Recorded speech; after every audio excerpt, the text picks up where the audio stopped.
사랑하는 영락교회 지체들에게 주 안에서 평화 인사를 전합니다. 오늘은 2024년 11월 22일 금요일입니다. 오늘의 묵상 본문은 이사야 57장 11절로 21절까지의 말씀입니다. 오늘 본문 말씀 57장 11절부터의 말씀은 이렇게 시작합니다.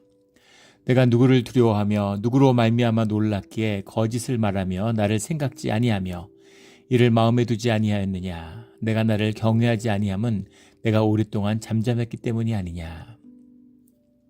지금 57장부터의 말씀이 이어지고 있는데 57장 1절의 말씀, 의인이 죽을지라도 라고 시작하는 말씀이고, 이것에 대한 여러 가지 시대 배경들이 있다고 말씀드렸죠.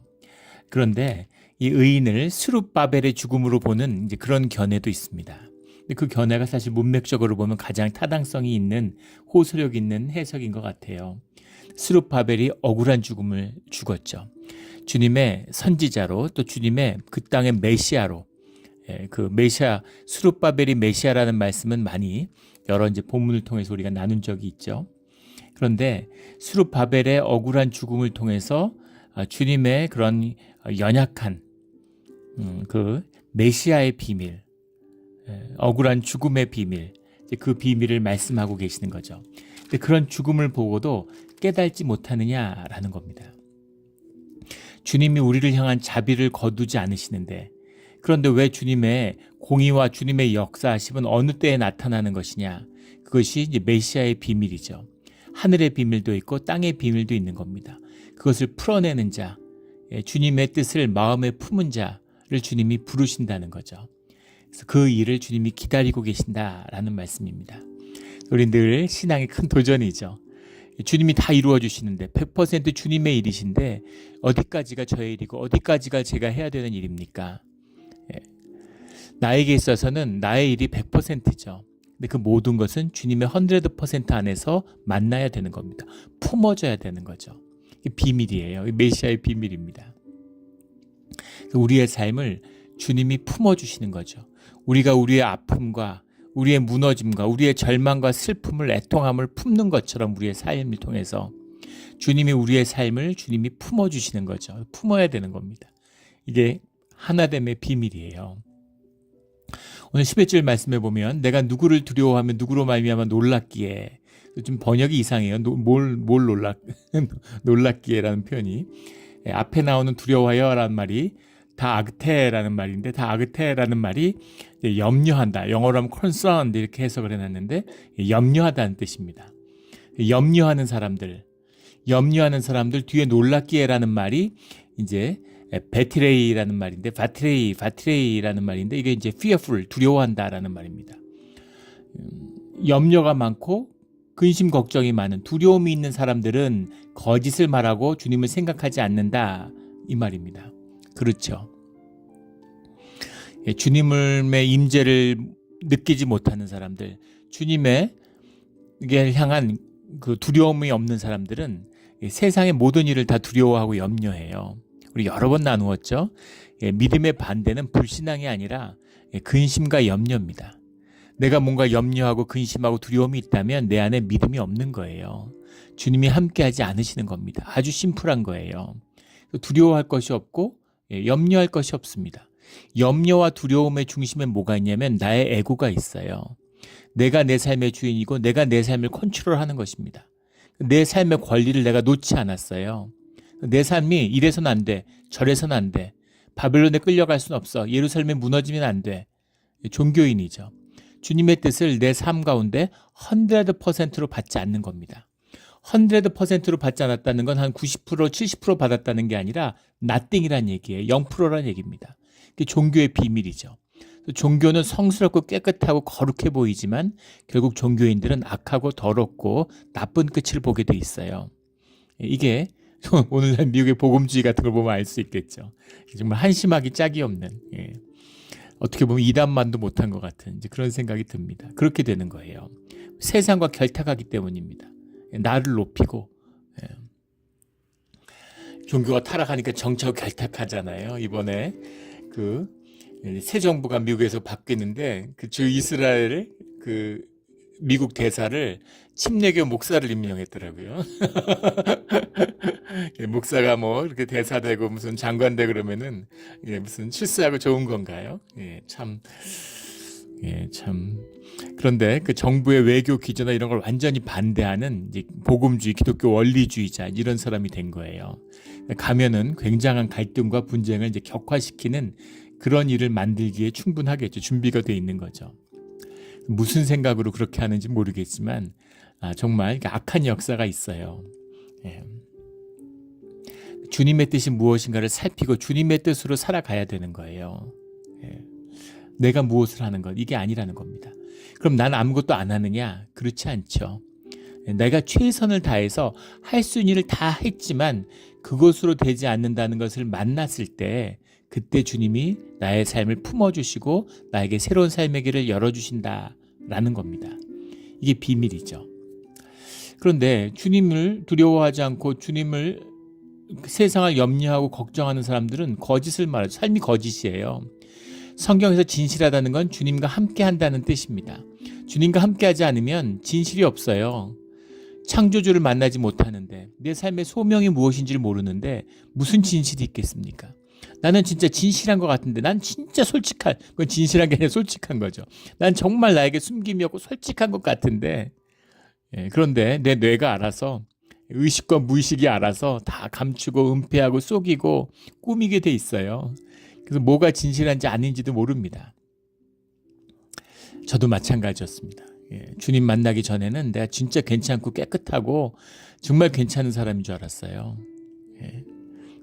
나 같은 사람만 있으면 천국이지 이렇게 생각했습니다.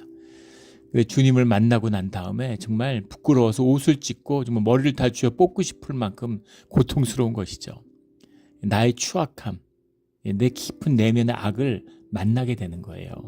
이 주님과 함께하는 비밀입니다. 우리 모두 주님 안에서 주님과 함께함으로 우리 두려워할 것을 두려워하고 세상을 두려워하지 않는 아무 염려가 없고 마음의 안식을 누리는 우리 모두가 되기를 주의 이름으로 축원합니다. 12절에 내 공의를 내가 보이리라. 내가 오랫동안 잠잠했기 때문이 아니냐. 내 공의를 내가 보이리라. 공의를 보인다는 말씀이 주님의 심판이 임한다. 이런 말씀이라는 걸 우리 여러 번 나누었죠. 주님의 심판, 본질의 주님의 섭리가 현재화되는 것, 현상세계에 실제화되는 것, 이것이 심판이죠. 주님의 임재입니다. 이것이 주의 자녀들에게는 구원이 되고 세상을 향해서는 징계가 되는 것이죠. 13절에 나를 의뢰하는 자는 땅을 차지하겠고 나의 거룩한 산을 기업으로 얻으리라. 주님과 함께하는 축복의 비밀입니다. 땅을 차지한다는 건, 땅이라는 건 우리의 모든 현상을 다 포괄하는 이야기죠. 진짜 이게 얼스를 얘기하는 게 아니라, 소일을 얘기하는 게 아니라, 이 그라운드를 얘기하는 게 아니라 우리의 삶, 땅이 없으면 아무것도 없잖아요. 우리 현상세계의 바탕이 땅이에요. 그래서 현상세계, 요즘 말로 하면 현상을 얘기하는 거죠. 이 현상세계의 복도 주시고 그리고 거룩한 산을 기업으로 얻으리라. 이건 하늘의 축복이죠. 주님의 소명 안에서 주님이 주시는, 주님 안에서 가치와 의미를 획득하는 그것도 함께 주신다라는 겁니다. 이것도 복을 다 겸하여 누려야 되는 거죠. 이 두 가지를 겸하여 누리는 우리 모두가 되기를 주의 이름으로 축원합니다. 14절에 그가 말하기를 도두어 길을 수축하여 내 백성의 길에서 거치는 것을 제하여 버리라. 도두어 길을 수축하고 갈 길을 여는 것이죠. 수룹바벨이 삼중고에 시달렸다는 이야기를 지난 주일도 나눴습니다. 유대 총독인데 페르시아의 왕의 총독이에요. 다리우스 왕의 총독이고, 그리고 유다 다윗의 후손입니다. 유다 민족이 누가 그에게 시비를 걸 수 있고, 또 페르시아의 총독인데 세계 제국에 뭐가 부족할 게 있어요. 그런데 성전을 지으면서부터 백성들과 갈등하고 페르시아 정부와 갈등하고 주변의 총독들과 갈등하는 것이죠. 누명을 쓰고 음해를 당하고, 그래서 결국은 억울한 죽음을 당하게 됩니다. 문제는 하나예요. 성전을 안 지면 되는 겁니다. 성전 안 지으면 무슨 문제가 있어요? 떵떵거리고 잘 살 수 있는데, 그런데 억울한 죽음을 당하더라도 성전을 세워야 되는 것이죠. 우리 예전에 그 아는 목사님이 지금 아틀란타에서 목회하시는 분인데, 그 아버지가 뉴질랜드 선교사셨어요. 뉴질랜드에서 태어나서 이제 뉴질랜드 국민인 거죠. 아버지가 뉴질랜드 마오리족 선교사로 가셨는데 마오리족 선교를 하다가 이제 한국 이민자들이 뉴질랜드 오클랜드에 많이 오면서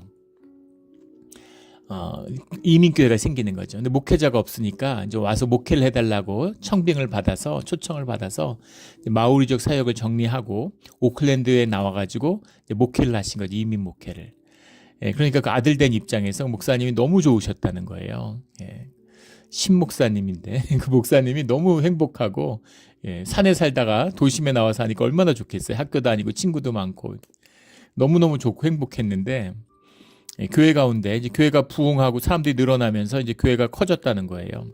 장로 6분을 세웠는데 3분 3대 3으로 나눠져서 갈등이 시작된 거죠.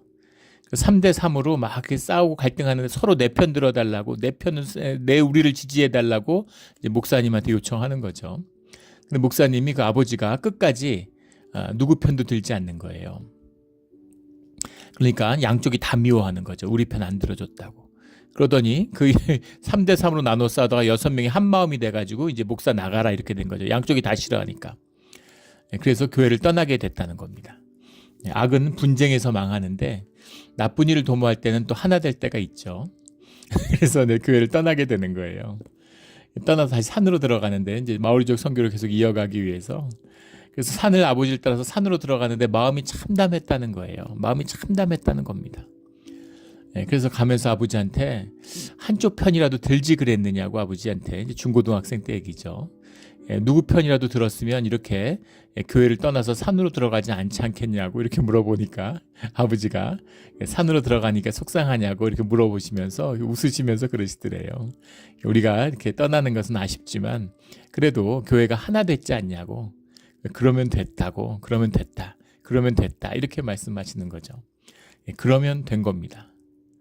그거예요. 이게 메시아의 비밀의 한 부분입니다. 주님의 뜻을 이룬 것이죠. 교회의 화목을 이룬 겁니다.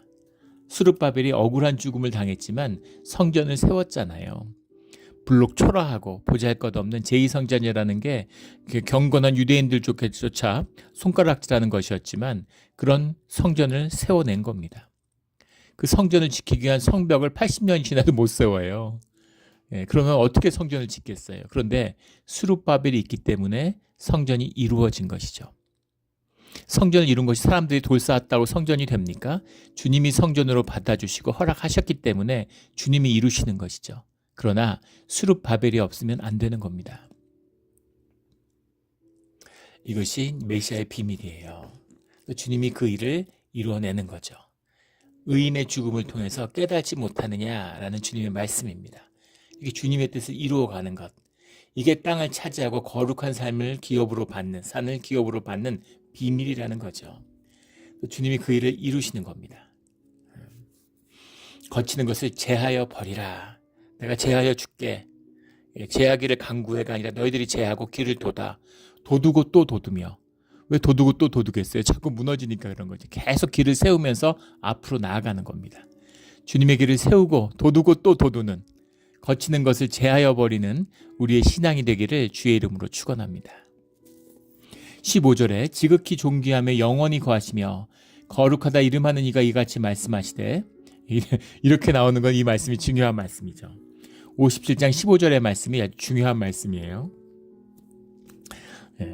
주님이 말씀하시되 이렇게 해도 큰 말씀인데 지극히 존귀하며 영원히 거하시며 거룩하다 이름하는 이가 이와 같이 말씀하시되 그러니까 이거 굉장히 중요한 얘기니까 귀 기울여 잘 들어라 이런 말씀을 주시는 거죠. 내가 높고 거룩한 곳에 있으며 또한 통회하고 마음이 겸손한 자와 함께 있나니 통회하고 겸손한 자의 영을 소생시키며 통회하는 자의 마음을 소생시키려 함이라. 겸손과 통회가 오늘 본문의 핵심 어휘죠. 겸손이라는 말은 샤팔이라는 말인데 험불하다 그런 말입니다. 낮다는 얘기예요. 로우 포지션, 로우 포지션에 있다. 이런 것이고 통회하다라는 건 다카라는 말인데 깨진다, 부서진다 이런 말입니다. 주님이 겸손한 자를 좋아하시죠. 겸손하는 건 내가 나를 낮추는 거예요. 유교적 어떤 그 겸양의 덕 이런 게 아닙니다. 실제로 땅에 낮아지는 거예요. 낮추다, 낮은 자들, 가난한 자들, 없는 자들, 못 배운 자들, 무식한 자들, 이런 자들과 주님이 함께 하신다는 겁니다. 그걸 안타깝게 여기고 주님이 함께하는, 긍휼로 함께 하시는 그 길을 열어주신다는 거죠. 그래서 가난한 자는 주님을 받을 수가 있어요. 이 비밀이 큰 겁니다. 근데 왜 이게 축복으로 여겨지지 않을까요? 주님보다 돈이 더 커 보이기 때문인 거죠. 주님보다 사회적 지위가 더 커 보이기 때문인 거죠. 주님보다 성공이 더 귀해 보이기 때문인 겁니다.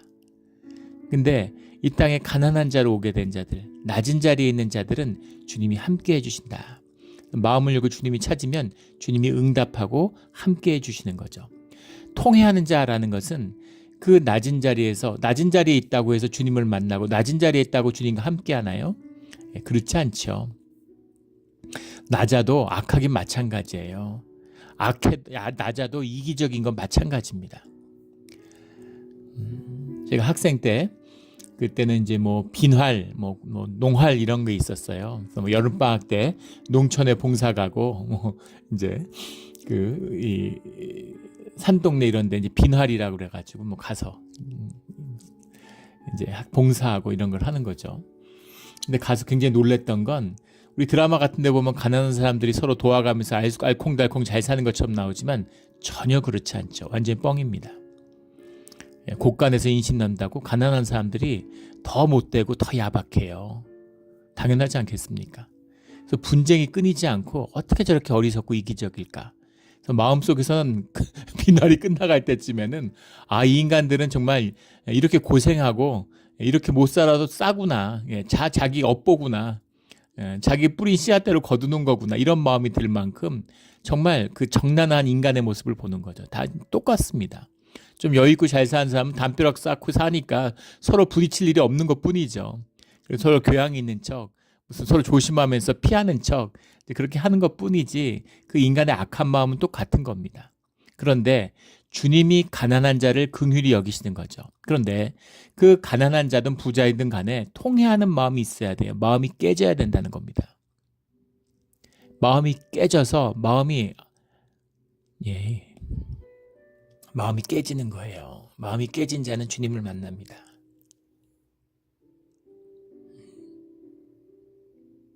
자녀를 앞세웠어요. 마음이 깨집니다. 통곡이 나올 수밖에 없죠. 내가 죽어도 시원찮은데 이 고통이, 이 진실할 수밖에 없죠.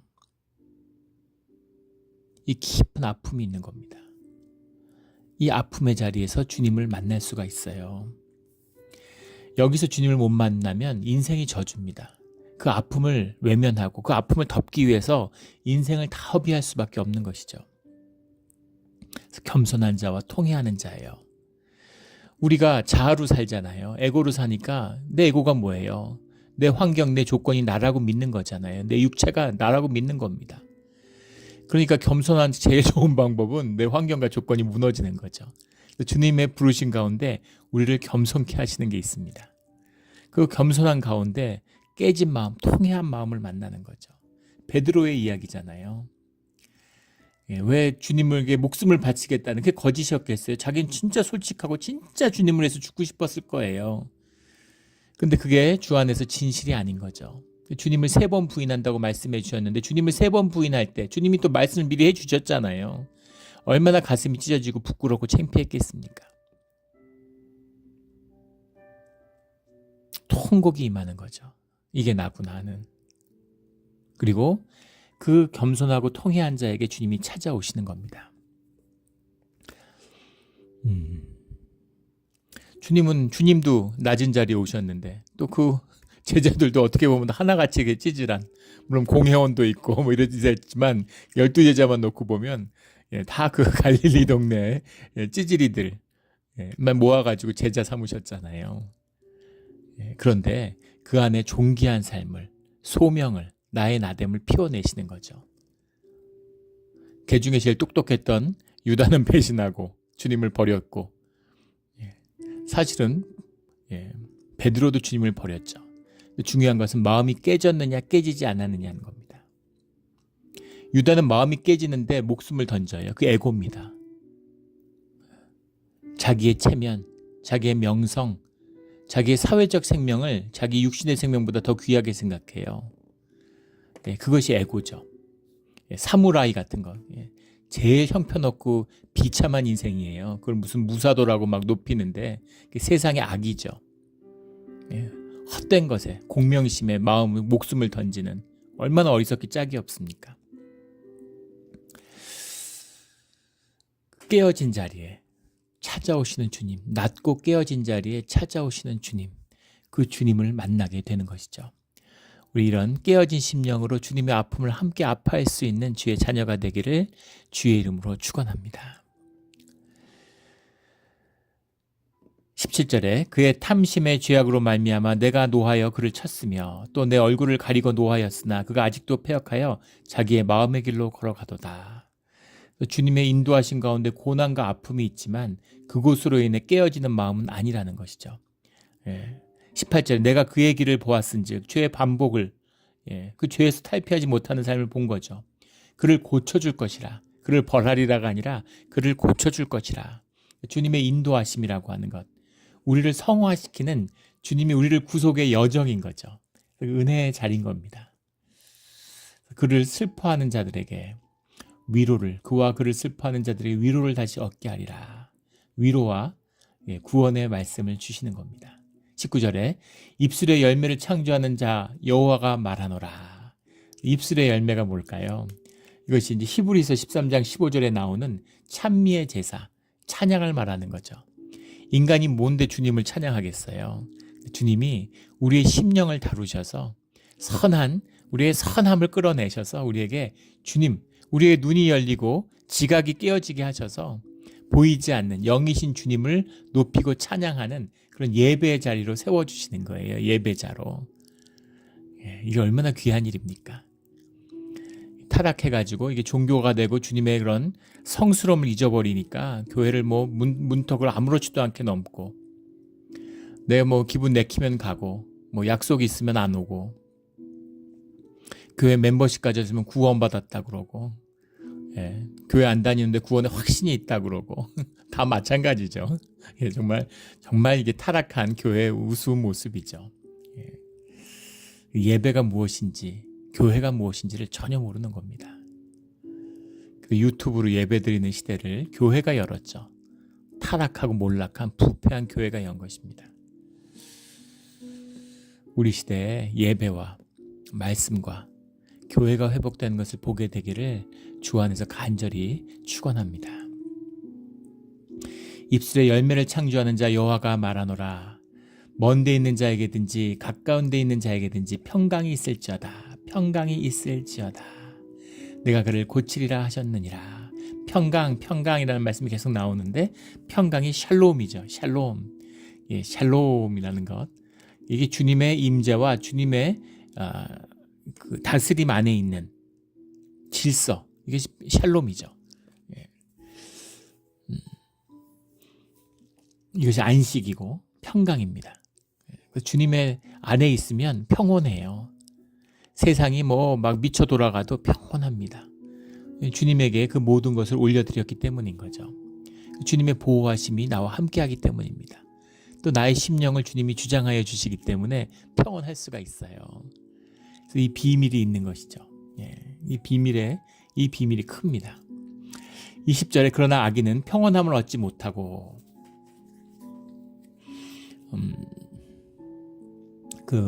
어거스틴이 이제 그런 이야기를 했죠. 주님을 만나기 전까지 나의 심령 가운데 평온이 없었습니다. 근데 그 고백을 들을 때 정말 가슴이 울렸어요. 제 마음도 똑같기 때문이었습니다. 주님을 만나기 전에는 평온이 없었습니다. 평온이 없었어요. 주님을 만나고 나서야 평강을 얻었습니다. 이걸 뭐하고도 바꿀 수 없죠. 세상에 좋은 거 귀한 걸 얻어도 좋아요. 다 좋은데 무엇을 얻든지 평강과 바꿀 일은 없는 것이죠. 그 평온이 없으면 아무것도 아니기 때문이에요. 20절에 그러나 악인은 평온함을 얻지 못하고 그 물이 진흙과 더러운 것을 늘 솟구쳐나는 요동하는 바다와 같으니라. 바다라고 하는 게 무질서와 악의 상징같이 표상되죠. 두려움의 또 표상이기도 하고 진흙과 더러운 것이 솟구쳐서 요동하는 바다와 같다. 파도 치는 바다라고 하면 정말 무섭잖아요. 평온에 반대되는 것이죠. 악인은 평온함이 없다. 악인이 뭐예요? 주님의 길을 떠난 자죠. 주님으로부터 벗어나 있는 자들입니다. 이런 자들은 평온함이 없는 거죠. 예전에 한국의 뭐 이제 굴지의 재벌이죠. 갑부의 이제 자서전을 읽은 적이 있는데 거기 보면 그런 얘기가 나와요. 살면서 제일 듣기 싫었던 얘기가 갑부라는 소리였다는 거예요. 재벌이다, 부자다 이런 얘기 들으면은 짜증이 났대요. 지금은 세상이 변했지만 그때 이제 전자산업을 하니까 일본에 9개 전자그룹이 있는데 9개는커녕 거기 40대 기업, 뭐 100대 기업을 만나도 한국의 굴지의 재벌인데 한국보다 더 큰 거죠.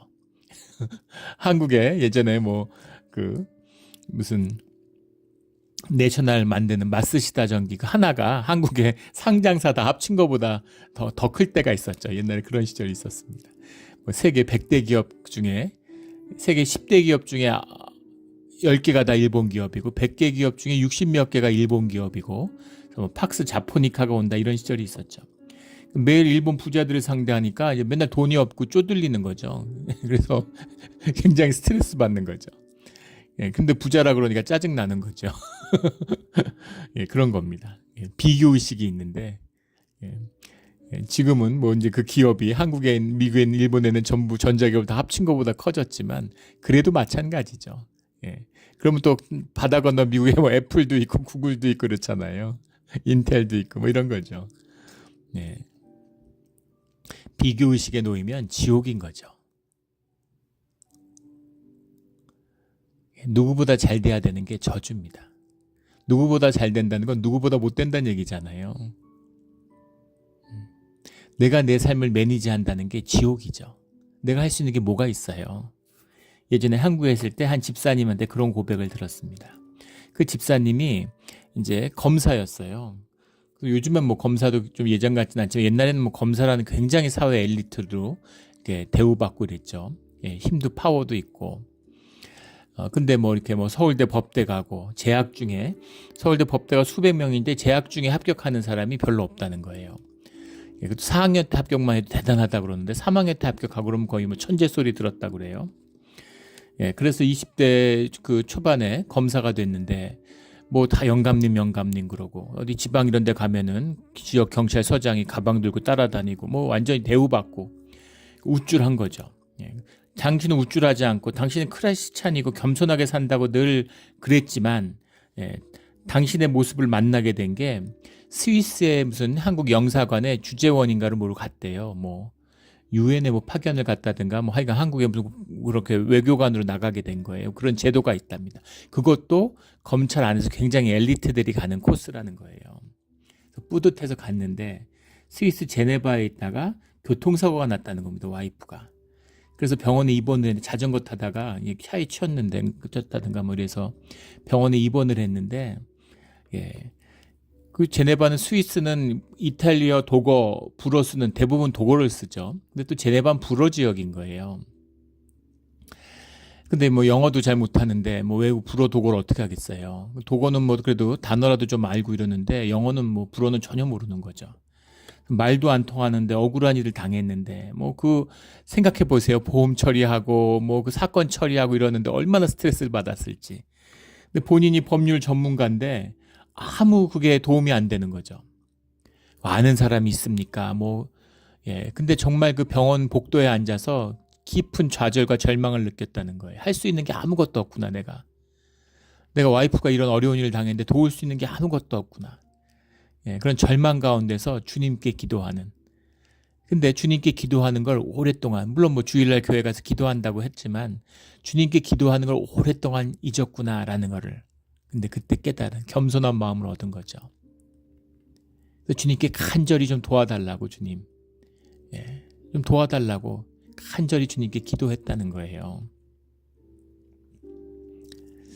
그 기도를 통해서 두려움과 불안에 떨었는데 마음의 평화를 얻게 되는 거죠. 그 신비한 것은 마음의 평화를 얻으면 그 모든 일들이 다 풀어지는 겁니다. 해결이 되는 거죠. 이것이 심령의 비밀이에요. 주님과 함께하는 비밀입니다. 나를 의뢰하는 자는 땅을 차지한다라고 하는 이 말씀의 그 비밀이 여기에 있는 것이죠. 우리 신앙은 실제입니다. 주님이 살아계시니까. 살아계신 주님의 말씀이 우리와 함께 하는데 우리가 주님의 복을 누려야 되지 않겠습니까? 종교의 거짓으로 종교 생활을 왜 하나요?